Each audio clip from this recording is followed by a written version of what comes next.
When you take off from Atlanta, what are the things that you need to bear in mind, particularly, more than any other airport? Well, Atlanta is the busiest airport in the world, and as a result, the radio traffic is daunting. The radio calls are just constant, so you have to listen very carefully. And you have to be very careful when you taxi to ensure that you're on the correct taxiway and that you don't incur on a runway or do something else and taxi to the wrong place as you're getting ready for takeoff. I think we're ready. Delta 767 Heavy, Atlanta Tower. The current winds are calm. Cleared for takeoff. Runway 27 right. Ready, let's go. All right.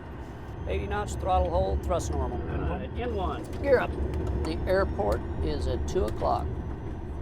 What would I be seeing normally in terms of other aircraft movements at the moment? You would see a field of aircraft. You would see aircraft in front of you. You would see aircraft over here on the north complex. You would see aircraft taking off at the far end.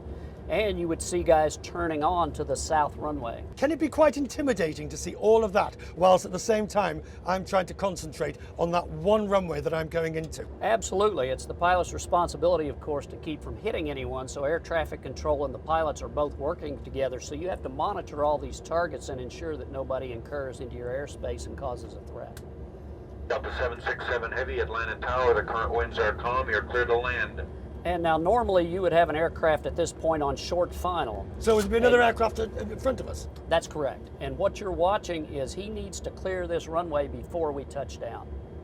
And the tower and air traffic control has made that happen by assigning us airspeeds and the pilot using his good judgment, because we can't be on the runway at the same time he is for obvious reasons.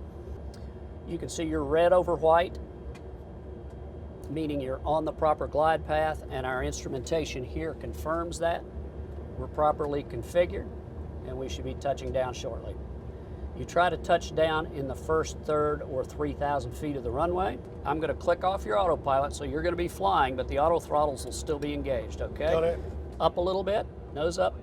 There you go, small corrections, but very quick corrections. Looking good. You're red over white.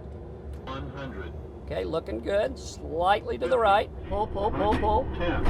Boom! All right, brakes, brakes. You're on the concrete. You've been successful. Well done. You did it. Now your passengers would complain.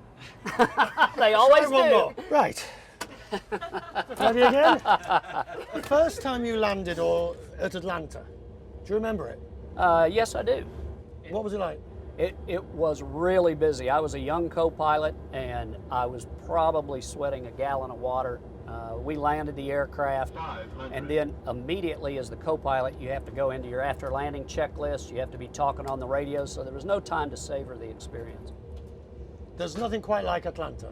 No, not at all. Definitely the world's busiest airport.